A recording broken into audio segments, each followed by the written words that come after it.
Davi, que foi um exemplo de vitorioso. Quem concorda comigo, né? Tem vários personagens na Bíblia e Davi foi alguém que realizou muitas conquistas. Ele não herdou, ele conquistou. Ele aprendeu o caminho da vitória. Se tornou vencedor com Deus, em Deus. Saiu de uma família simples de Israel, era o caçula entre os homens, mas ali ele foi desenvolvendo habilidades, foi buscando a Deus, foi aproveitando as oportunidades. E se a gente estuda a vida de Davi, a gente vê realmente muitas vitórias, muitas conquistas. Conquistas na família, conquistas na vida política, conquistas na vida militar, em todas as áreas da vida dele, graças a Deus, Davi foi bem sucedido. Então eu queria destacar alguns aspectos da vida dele, que nós podemos ter também, para que nós possamos imitá-lo e também alcançar vitórias. Quem tem alcançado vitórias aqui na Fonte da Vida? Deixa eu ver, levanta a mão. Graças a Deus por isso, né? Muitas vitórias Deus nos tem dado. Mas Deus vai nos dar maiores ainda. Maiores coisas Deus tem para nós. Maiores vitórias Deus tem para nós. Então vamos ver algum dos hábitos de Davi aqui. 2 Samuel capítulo 2, verso 1. Passado algum tempo, Davi perguntou ao Senhor: devo ir para uma das cidades de Judá? O Senhor respondeu sim. E Davi perguntou para qual delas? Para Hebrom, respondeu o Senhor. Então Davi foi para Hebrom com as suas duas mulheres, Aionã de Jezreel e Abigail, viúva de Nabal, o carmelita. Davi também levou os homens que o acompanhavam, cada um com sua família, e estabeleceram-se em Hebrom e nos povoados vizinhos. Amém? Davi, ele perguntou ao Senhor. Tem gente que só pergunta ao Senhor quando está em aperto. É verdade ou não? Quando a pessoa está endividada, ela vem perguntar ao Senhor, quando não vem cobrar. Tem gente que administra como bem entende, gerencia a vida quando bem entende, e quando as coisas não dão certo, vem para a igreja. Quando é muito carnal, ele vem cobrar o Senhor. Quando é um pouquinho menos, ele vem, aí sim, clamar ao Senhor. Por que eu estou devendo? Meu irmão, Davi aqui não estava numa fase difícil. Ele estava assim sendo reconhecido e aclamado como rei. Seu maior perseguidor, Saul, faleceu na guerra com seu maior amigo, que era Jonatas, filho de Saul. E aí a palavra diz que todo Israel voltou os olhos para Davi. Era o momento, vamos dizer assim, que ele poderia inclinar, que ele poderia direcionar e falar: não, Deus está comigo, vou fazer o que der na minha cabeça. Mas ele tinha um hábito de consultar o Senhor. E Davi consultava o Senhor, aqui não fala, mas se você estudar a história dele, a vida dele, lá em Ziclag, quando ele estava no aperto, ele também se fortaleceu em Deus, e ele chamou o sacerdote para ali, seria um culto, né? O sacerdote buscar a Deus, um culto para buscar a direção de Deus. Então Davi, ele tinha um hábito contínuo, seja no vale, seja nos lugares altos, de consultar ao Senhor. Às vezes nós agimos na precipitação da presunção, Às vezes também nós agimos debaixo de pressão. A palavra diz que Saul, o antecessor de Davi, ele viu que os filisteus estavam cercando o seu exército, e Samuel, o profeta, o sacerdote, não estava no limite, né? Samuel não atrasou, mas ele chegou na última hora marcada com Saul. Mas Saul, debaixo daquela pressão, ele se precipitou, ele fez o sacrifício e ele deu uma direção, ele não esperou o sacerdote. Não é só consultar o Senhor. Davi, ele consultou ao Senhor. E é interessante a dependência de Davi e a maneira de Davi consultar o Senhor era na igreja. Ele era rei, ele era salmista, ele era, vamos dizer assim, um arpista, não sei qual instrumento, é harpa, né? Trocava a harpa para acalmar Saul. E ele tinha essa unção de um ministério talvez de louvor. Mas ele sabia que para ouvir Deus e não pegar uma sintonia errada, ele precisava estar debaixo da autoridade do sacerdote na igreja, na congregação. Tanto é que quando Davi se tornou rei, qual foi a primeira ação de Davi, junto com os príncipes das tribos, junto com os líderes do exército e junto com todos aqueles mais influentes? Vamos trazer a arca de Deus, vamos restaurar o tabernáculo, vamos restaurar as campanhas, os cultos, porque na época de Saul isso se tornou esquecido. Então, irmãos, esse quebrantamento, essa dependência de Deus, não que Deus censura se nós estamos em aperto, estamos em um tratamento médico, devemos buscar a Deus. Melhor assim, quem concorda comigo? Deus não rejeita um coração aflito. Nós vamos buscar a Deus na igreja, e Deus nos acolhe, e Ele tem socorro para nós, quando nós buscamos a Ele. Mas também nos momentos que está tudo bem, não podemos baixar a guarda. Nos momentos que parece que o mais lógico é fazer assim, e nós deixamos de ouvir um conselho. Então, meu irmão, minha irmã, Davi, ele consultava a Deus em tempos de bonança também. E outra coisa, ele não precipitava, porque tem gente que consulta a Deus.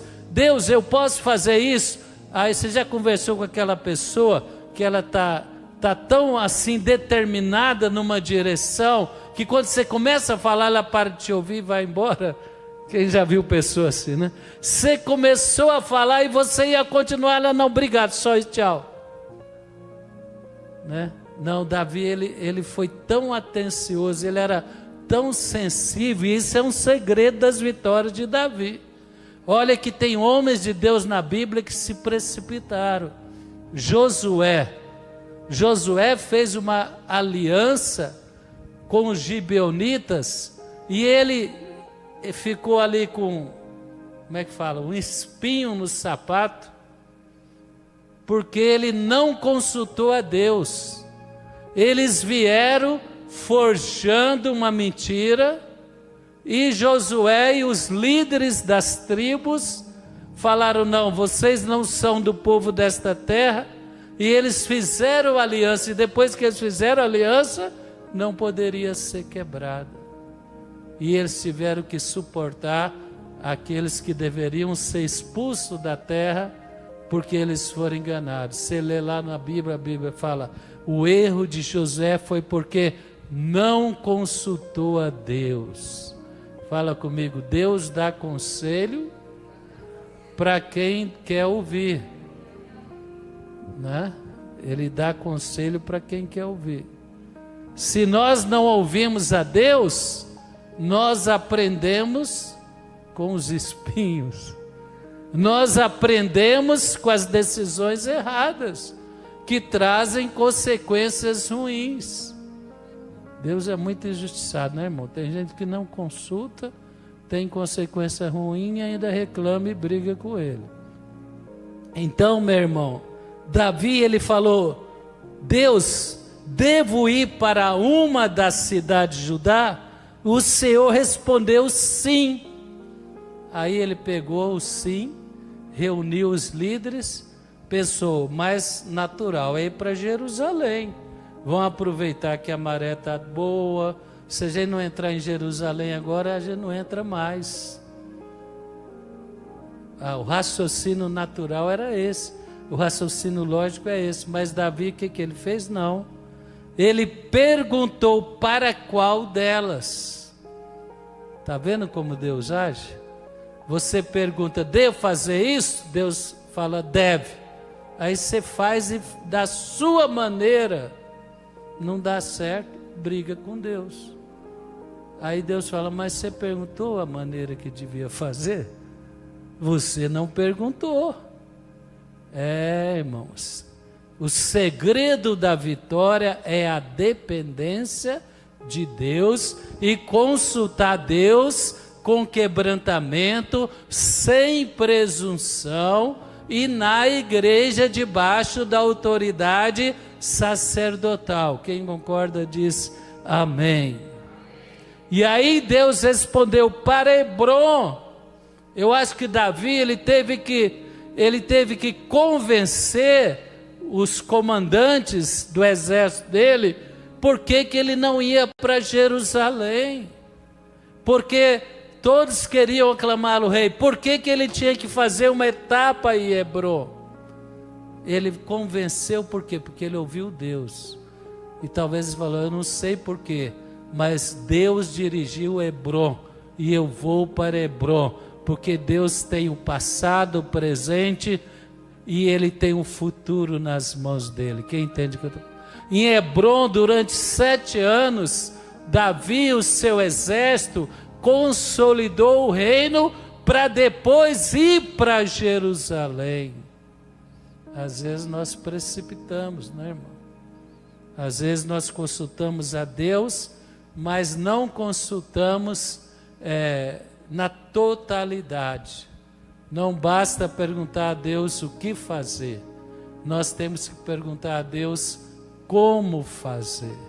Quem entende o que eu estou falando?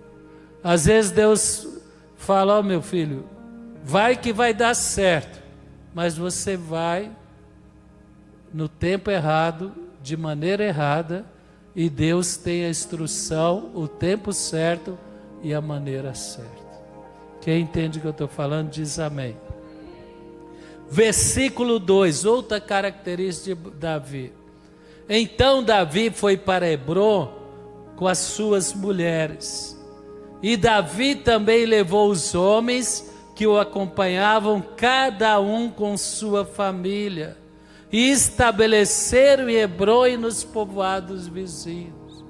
Irmão, Davi escolheu levar a família junto. Uma das coisas que a gente vê que é uma característica da fonte é o quê? A família sendo ungida, a família junta na obra de Deus. Quem entende? É ou não é?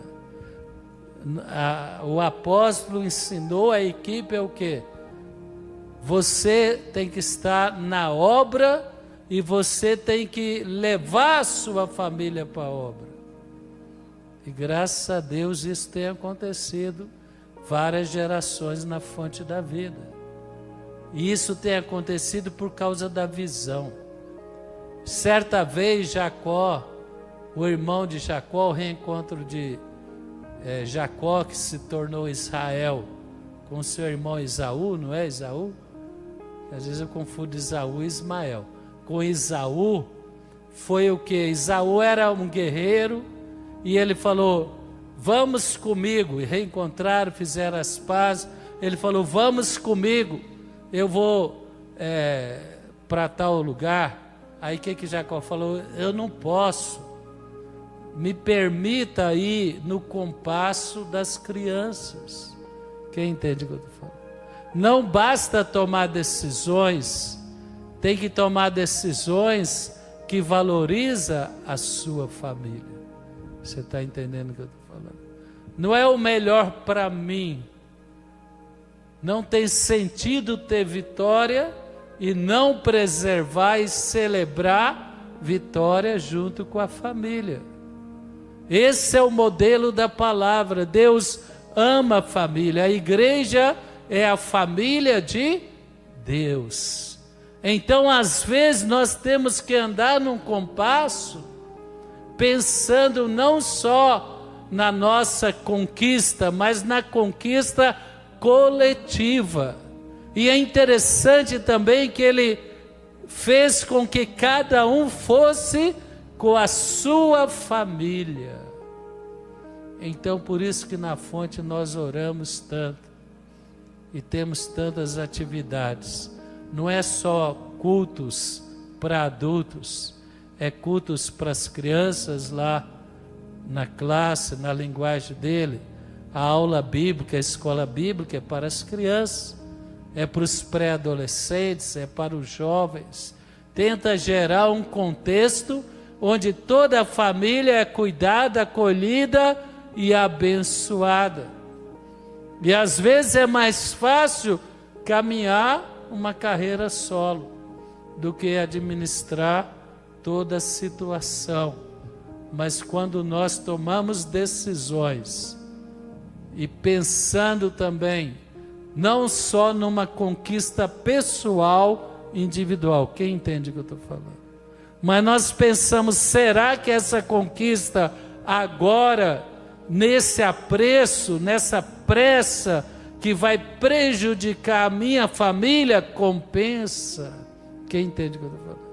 Aí vem o diabo e fala, mas é a única oportunidade. Não, às vezes não é.